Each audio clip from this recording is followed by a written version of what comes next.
It's pretty amazing when you think about it. The invisible connections that basically run our entire world. I mean, from streaming this right now to just shooting a quick text to a friend, it all depends on this massive interconnected web. So today, we're going to pull back that curtain and really get into the fundamentals of what computer networks are all about. All right, so here's the game plan. We're going to start with the basics, what a network even is, then we'll dive into the building blocks, look at how they scale up, talk about the rules that make it all work, figure out how devices get their addresses, and wrap it all up with a bit on security. Let's get into it. Okay, first up, what is a network? Let's zoom out and get the big picture. Seriously, just think about it for a second. How are you watching this right now?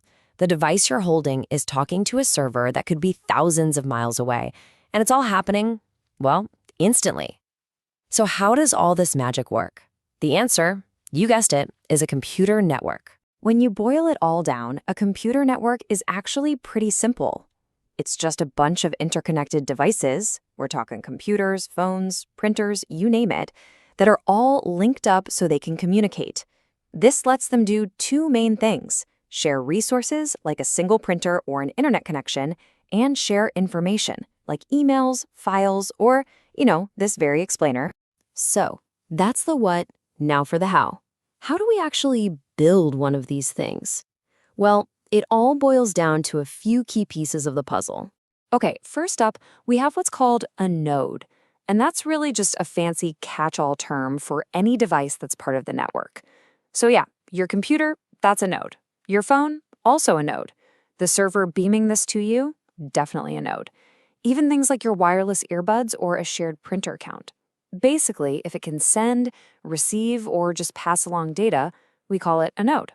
Now, you gotta connect those nodes somehow, right? That's where links come in. Think of links as the actual highways for our data. Sometimes they're physical things you can touch, like those Ethernet cables you plug in or the mind-blowingly fast fiber optic cables that snake across the ocean floor. And sometimes they're invisible, like the Wi-Fi or Bluetooth signals that are probably zipping all around you right this second. But to manage all that data flowing around, you need some specialized hardware. These are basically the traffic hops of the network. The three big ones you'll hear about are hubs, switches, and routers. A hub is kinda dumb. It just broadcasts everything to everyone. A switch is smarter. It's more of a targeted messenger. And a router? That's the master director, connecting totally different networks together, like linking your entire home network to the rest of the internet. And this difference between a hub and a switch is a perfect example of how networks got so much more efficient over time. See, in the early days, they used hubs. A hub is like someone standing in a room with a megaphone, just shouting every single message to every single person in that room, even if they don't care. Super noisy, right? And totally inefficient. A switch, though, is way smarter. It's more like a postal worker. It looks at the address on the data and delivers it only to the one specific device that's supposed to get it. It's targeted, quiet, and just a whole lot better. Okay, so we've got the pieces of the puzzle.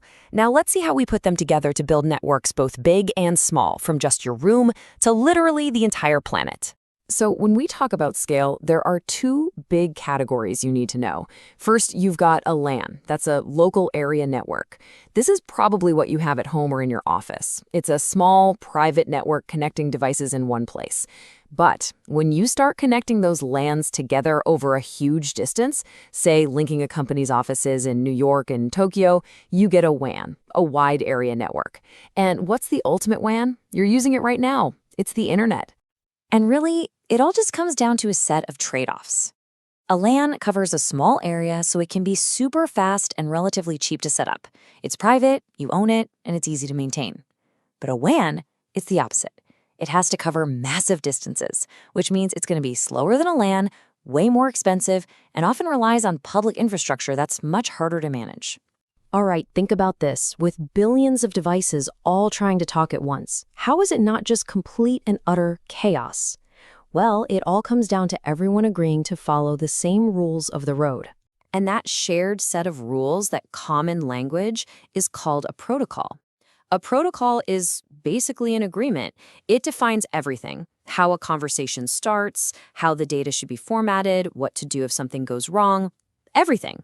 For any two devices on a network to understand each other, they absolutely have to be speaking the same protocol. Now, to organize all these rules, engineers came up with this brilliant idea of using layered models. The whole point is to take a massive, complicated problem, like network communication, and break it down into smaller, more manageable pieces, or layers. The most famous blueprint for this is the OSI model. It has 7 distinct layers, starting with the physical wires at the very bottom and going all the way up to the applications you interact with on your screen. But here's the thing. While that 7-layer OSI model is a fantastic way to understand networking, it's not actually what the modern internet is built on. In the real world, we use a much more practical, streamlined model called TCP/IP. It basically takes some of those OSI layers and squishes them together. This is the model that truly runs the show today. Okay, so we have the rules of the road. But how does a piece of data actually know where it's going? It's simple, really. Just like a letter needs a street address to get to your house, every single device on a network needs its own unique digital address. And what's really interesting is that it's not just one single address. It's not a one-size-fits-all kind of thing. Different layers of the network actually use different types of addresses for different jobs.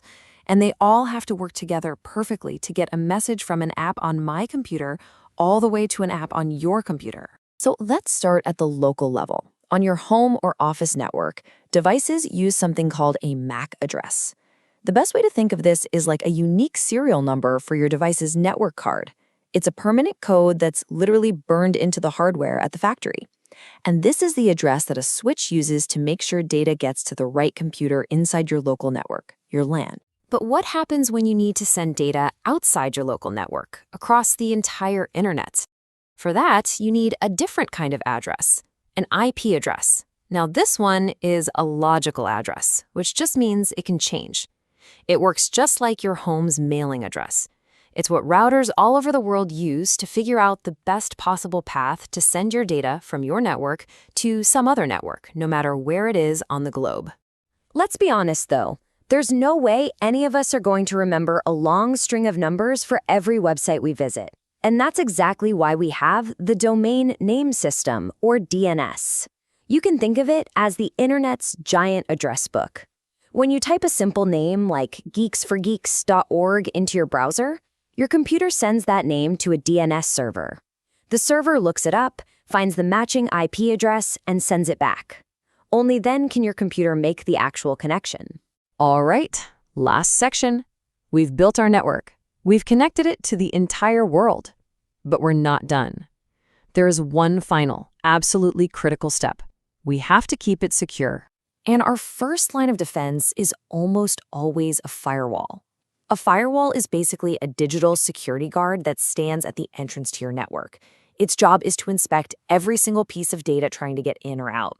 And based on a strict set of security rules, it decides what's safe to let through and what needs to be blocked. It's what protects you from all sorts of nasty stuff like hackers and malicious attacks.